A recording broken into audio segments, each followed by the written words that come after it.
Meu nome é Rafael Mendes, tenho 27 anos e cresci ouvindo histórias do meu avô, Antônio Mendes, homem simples, nascido e criado no interior de São Paulo, na cidade de Atibaia.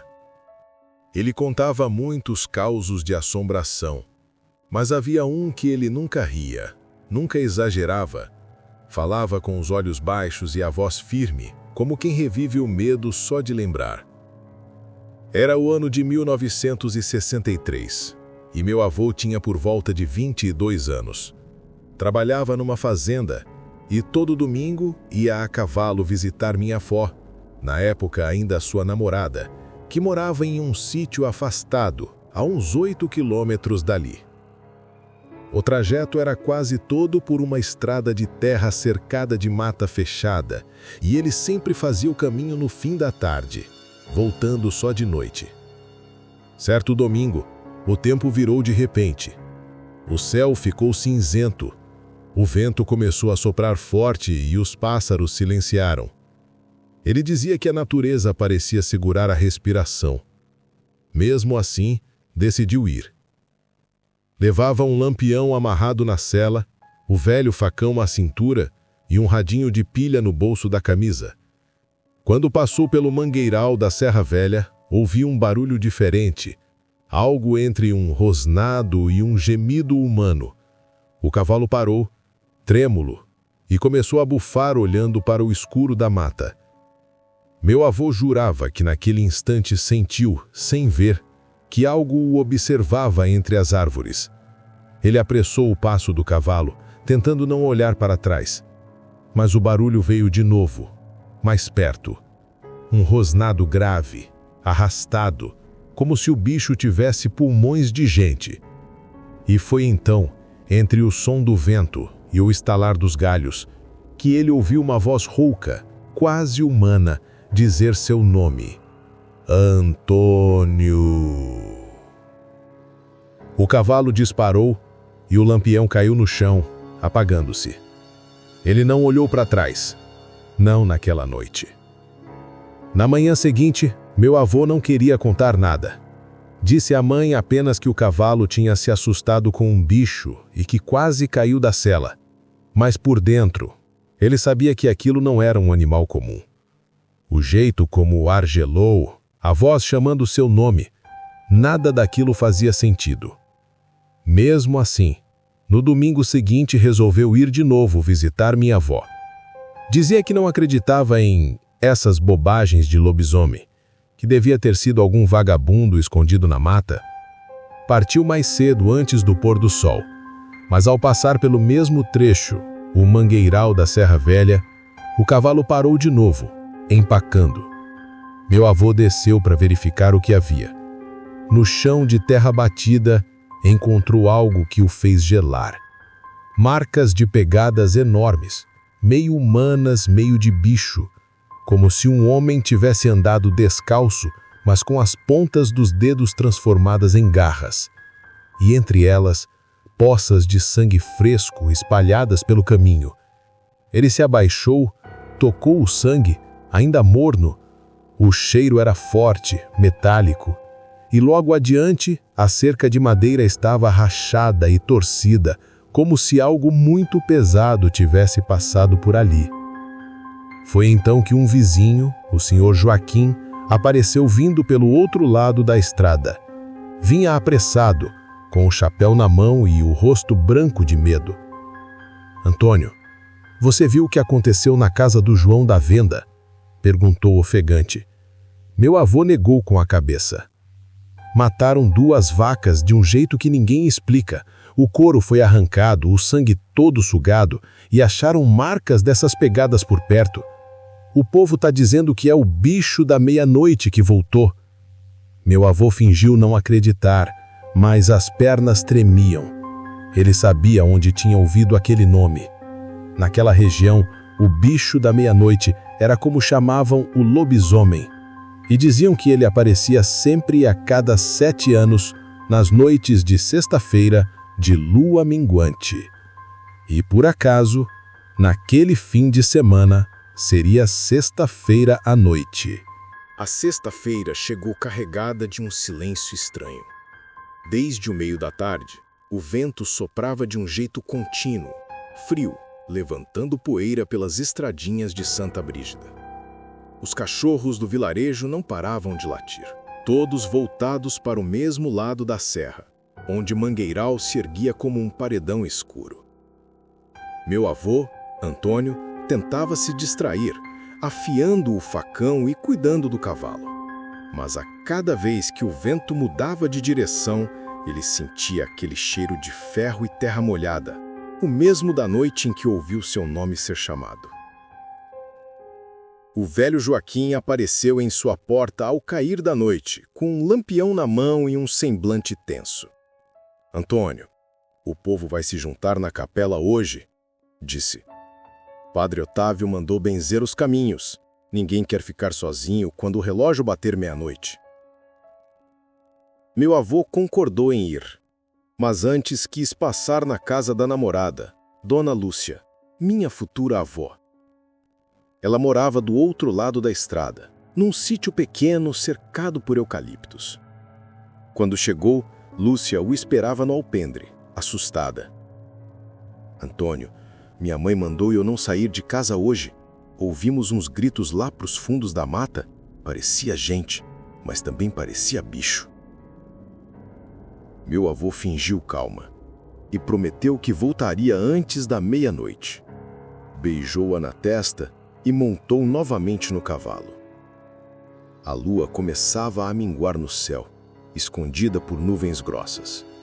Quando ele entrou no trecho da estrada onde o sangue fora encontrado, o cavalo começou a se agitar. De repente, o silêncio foi quebrado por um uivo longo, que veio de algum ponto da serra. Não era o som de um cachorro. Era mais grave, mais fundo, como se viesse das entranhas da terra. O cavalo empinou, e meu avô segurou firme nas rédeas. No clarão breve de um relâmpago, ele jurava ter visto, entre as árvores, uma silhueta de homem alto, peludo, de olhos amarelos, parado, imóvel, o observando. A chuva começou a cair, e enquanto galopava de volta em desespero, ele ouviu de novo aquela voz rouca ecoar por entre o vento. "Antônio, chegou a hora." Meu avô chegou em casa ensopado de chuva, o cavalo arfando como se tivesse corrido léguas. Bateu a porta, trancou com a trave de madeira e apagou o lampião. Do lado de fora o vento zunia pelas frestas e o som da chuva misturava-se a algo que parecia passos. Ele encostou o ouvido na parede e ouviu, claramente, arranhões, como se unhas duras raspassem na madeira. O cão que dormia no alpendre começou a ganir e, de repente, silenciou. Meu avô pegou o facão e se aproximou da janela. Lá fora, a luz dos relâmpagos mostrava sombras se movendo na beira da mata. Era como se algo enorme estivesse rodeando a casa, circulando lentamente, farejando o ar. O velho Joaquim apareceu minutos depois, batendo na porta com força. "Antônio, abre, homem. O bicho tá rondando o pasto." Meu avô destrancou a porta e o puxou para dentro. O velho tremia, segurando uma espingarda velha. "Eu vi, Antônio. Juro por tudo que é santo. Tava lá no Mangueiral. Um homem peludo, de 4, com olhos de fogo. O bicho subiu o morro e veio na tua direção." Foi quando um grito rasgou a noite. Vinha do curral, atrás da casa. Os dois correram até a janela dos fundos e o que viram ficou marcado para o resto da vida. Uma das vacas estava caída, o corpo se contorcendo, e sobre ela uma criatura de forma disforme, meio homem, meio fera, arrancava pedaços com as garras e os dentes. A luz do relâmpago iluminou a cena. O rosto era humano, mas distorcido, coberto por pelos escuros. Os olhos, amarelos e brilhantes, se viraram direto para a janela. O bicho uivou, um som tão forte que parecia sacudir o chão. Meu avô recuou, e Joaquim, desesperado, tentou atirar. Mas a espingarda falhou. No instante seguinte, o lobisomem virou o rosto para casa e começou a correr na direção deles. O som dos passos era ensurdecedor, pesados, rápidos, irregulares, misturando o barulho da chuva com o estalar da lama.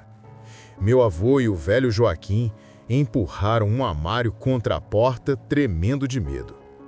Do lado de fora, algo batia com força, fazendo as paredes tremerem. O lampião oscilava, e cada sombra que se projetava parecia ganhar vida. O ar estava quente, denso, cheirando a ferro e enxofre. De repente, uma garra atravessou a janela, longa, negra, com unhas grossas e pontiagudas. O vidro se estilhaçou e Joaquim gritou, recuando. Meu avô levantou o facão e golpeou a mão da criatura com toda a força. Um urro horrendo ecoou tão forte que pareceu vir de todos os lados, ao mesmo tempo. O braço sumiu da janela, deixando apenas um rastro de sangue espesso e um cheiro insuportável, como de carne queimada. Por alguns segundos, o silêncio voltou, pesado, sufocante. Mas logo depois, o telhado começou a ranger. Meu avô ergueu o olhar e viu o madeiramento vibrar, como se algo andasse sobre o telhado. "Tá lá em cima!" gritou Joaquim, tentando recarregar a espingarda. Um som metálico ecoou quando a criatura pulou sobre o chão da varanda. E então veio o uivo. Um uivo tão alto, tão humano, que parecia um lamento. As galinhas começaram a se debater, os cavalos relinchavam presos no estábulo, e o lampião apagou de vez. A escuridão tomou conta da casa. Meu avô sentia o coração disparar, o suor gelado escorrendo pelas costas. No escuro, só se ouvia o som da respiração dele e de Joaquim. Até que, de repente, algo começou a bater nas paredes, de um lado, depois do outro, como se tentasse encontrar uma entrada. O bicho estava cercando a casa novamente. Meu avô pegou o rosário da mãe, pendurado na parede, e começou a rezar em voz baixa. E quando terminou a primeira Ave-Maria, ouviu o som mais apavorante daquela noite. O trinco da porta se mexendo sozinho. No dia seguinte, o vilarejo de Santa Brígida estava em choque. Pedro Bento, o homem que todos conheciam como trabalhador e calado, havia morrido em circunstâncias impossíveis de explicar. Meu avô ajudou a família a preparar o corpo, mas ninguém tocava no assunto da noite anterior. Todos sabiam que havia algo sobrenatural ali, mas ninguém ousava falar. O enterro foi silencioso e rápido. Na pequena capela, o padre Otávio rezava com voz baixa, quase sussurrando, e as poucas pessoas presentes olhavam para o chão, com medo de encarar o que poderia estar entre eles. Meu avô, sentado no banco de trás, sentia o peso da culpa e do medo. Ele se lembrava de cada detalhe da noite anterior, os olhos amarelos, o cheiro de ferro, o urro que parecia atravessar a alma. Quando colocaram o corpo na cova, ele reparou em algo estranho. O facão que usara para se defender ainda tinha um fio de sangue que não parecia secar. Era como se aquela noite tivesse deixado uma marca invisível, uma lembrança que o mundo comum não podia apagar. Ao voltar para casa, o silêncio da estrada parecia mais pesado que nunca. O vento sussurrava entre as árvores, carregando o cheiro de terra molhada e algo mais. Meu avô olhou para a lua, agora coberta por nuvens densas, e sentiu que, além da morte de Pedro, algo havia escapado para continuar rondando a região. Naquele instante, ele decidiu que nunca mais viajaria sozinho à noite, e aprendeu, da pior maneira, que algumas histórias não são apenas lendas. Elas caminham ao nosso lado. Meses passaram, mas meu avô nunca conseguiu esquecer aquela noite. O medo permanecia com uma sombra silenciosa, especialmente quando passava pelo mangueiral da Serra Velha, o lugar onde tudo começou. Certo dia, acompanhado de Joaquim, decidiu voltar ao local, não por coragem, mas por necessidade de entender o que havia acontecido. A chuva tinha lavado a terra, mas ainda era possível ver pegadas estranhas, profundas e largas, que terminavam em nada, como se o bicho tivesse desaparecido no ar. Meu avô se abaixou para examinar o chão. As marcas pareciam de homem e animal ao mesmo tempo. Ele passou a mão sobre a lama endurecida e sentiu algo frio tocar sua pele. Uma pequena marca, quase como uma garra, impressa na terra. Joaquim olhou ao redor, inquieto. Não devia ter vindo aqui, Antônio. Ele pode ainda estar por perto. Meu avô engoliu seco e continuou. No centro do mangueiral havia uma árvore caída, com a casca rasgada em linhas profundas, como se alguém ou algo tivesse tentado subir com força. E então ouviram novamente o uivo distante, baixo e arrastado. Não era tão próximo quanto naquela noite, mas era suficiente para gelar a espinha de ambos. Meu avô respirou fundo e disse: "Isso aqui não é lugar para homem nenhum. Nem para bicho", murmurou Joaquim, virando-se para ir embora. Enquanto caminhavam de volta, meu avô olhou uma última vez para o mangueiral e jurou que entre as árvores viu uma silhueta que se misturava à sombra, observando-os partir, imóvel, como se guardasse aquele lugar. Desde então, ele nunca mais passou sozinho por ali, e ninguém no vilarejo ousava entrar na Serra Velha depois do pôr do sol. Anos depois, já mais velho, meu avô sentou-se comigo numa tarde de domingo e decidiu me contar todos os detalhes que nunca havia revelado.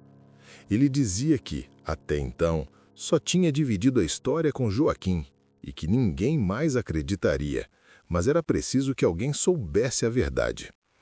Ele começou pelo começo, a voz chamando seu nome, o cheiro de sangue, o uivo e o corpo de Pedro Bento. Contou como, ao lutar pela vida, sentiu medo e compaixão ao mesmo tempo, percebendo que a criatura que atacara Pedro era de fato seu vizinho transformado. "Rafael", disse ele, "o bicho que vimos não era só fera, era um homem preso por uma maldição e não podia controlar o que acontecia nas sextas-feiras de lua minguante." Ele me explicou que Pedro Bento tinha sido atingido por inveja, ódio e segredos antigos da região. Coisas que ninguém sabia, mas que a lenda dizia que transformavam algumas pessoas em lobisomens. Meu avô confessou que, naquela noite, sentiu algo que nunca imaginou sentir. A criatura não era totalmente maligna. Ela estava presa entre o instinto e a humanidade, lutando contra a própria natureza. Ele disse que isso o assombrou mais do que os uivos, as garras e o sangue. E finalizou: "Depois daquela noite, nunca mais encarei a escuridão da mesma maneira. Aprendi que alguns horrores são reais e outros são humanos demais para serem esquecidos." Ele nunca voltou sozinho à Serra Velha, nem falou em detalhes com Pedro com ninguém do vilarejo. Mas, de vez em quando, ouvia o uivo distante, que me lembrava que a maldição continuava viva, esperando a próxima sexta-feira de lua minguante. Com o tempo, meu avô envelheceu, mas a memória daquela noite permanecia vívida, como se tivesse acontecido ontem. Ele nunca mais voltou sozinho à Serra Velha, e sempre que a lua minguava, olhava para o mangueiral com cautela, lembrando do uivo que atravessava a mata e do cheiro de ferro no ar. Ele me ensinou que algumas histórias não são contadas para assustar, mas sim para nos preparar.